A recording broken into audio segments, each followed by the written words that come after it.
قرآن پاک کی اہم ترین صورتوں میں سے ہے.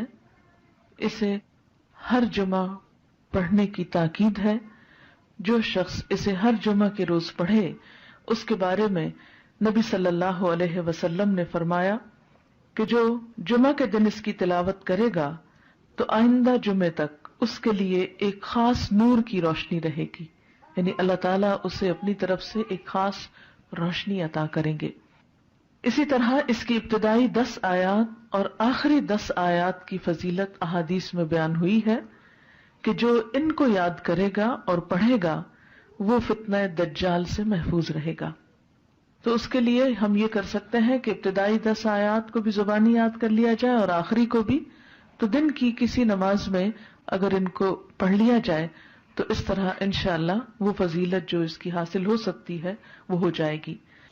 حضرت عائشہ رضی اللہ عنہا کی روایت سے حدیث میں آیا ہے، اور یہ حدیث بھی ضعیف جداً ہے، صرف ضعیف نہیں بلکہ ضعیف بھی بہت زیادہ ضعیف ہے، لیکن اس کا آخری حصہ جو ہے وہ صحیح مسلم میں آیا ہے، وہ میں وہاں آپ کو بیان کر دوں گی.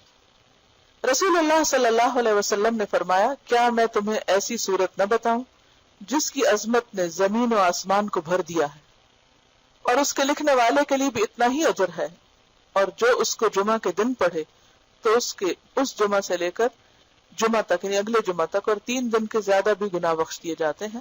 اور جو آدمی سوتے وقت اس کی آخری 5 آیتیں پڑھے تو وہ رات کے جس حصے میں بھی اٹھنا چاہے گا اللہ اسے اٹھائے گا. تو لوگوں نے کہا ہاں اللہ کے رسول صلی اللہ علیہ وسلم ضرور بتائیے، تو آپ نے فرمایا سورت کہف. بہرحال ایک اور حدیث میں، اب یہ جو حدیث ہے یہ صحیح مسلم کی ہے کہ جو اسے جمعہ کے دن یا جمعہ کی رات میں پڑھے گا، یعنی جمعہ کی رات وہی جو جمعہ سے پہلے آ جاتی، وہ فتنے سے محفوظ رہے گا. اور ایک اور بات سے پتہ چلتا ہے کہ فتنہ دجال سے محفوظ رہے گا. اور اس کی جو پہلی 10 آیتوں سے متعلق حدیث ہے وہ بھی صحیح ہے کہ جو شخص اس کی پہلی 10 آیتیں پڑھے گا، یاد کرے گا، وہ فتنہ دجال سے محفوظ رہے گا. اسی طرح اس کے پڑھنے سے گھر میں سکینت اور برکت نازل ہوتی ہے. ایک مرتبہ ایک صحابی نے سورہ کہف پڑھی. گھر میں ایک جانور بھی تھا، وہ بدکنا شروع ہو گیا.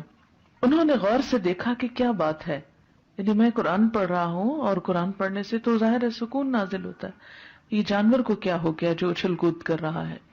تو انہیں ایک بادل نظر آیا جس نے انہیں ڈھانپ رکھا تھا.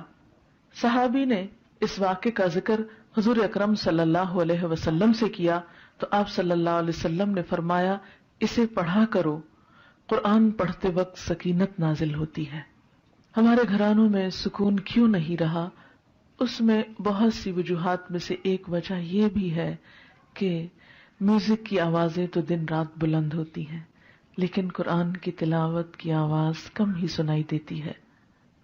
اس کے لیے میں یہ سجیسٹ کروں گی کہ ایک تو قرآن پاک کا کچھ نہ کچھ حصہ نماز فجر کے بعد بلند آواز سے تلاوت کیا کریں کہ آپ کے آس پاس کی چیزیں سنیں، آپ کے گھر کے افراد سنیں، در و دیوار سنیں، کیونکہ جہاں جہاں تک قرآن کی آواز جائے گی وہ سب چیزیں آپ کے حق میں گواہ بنے گی.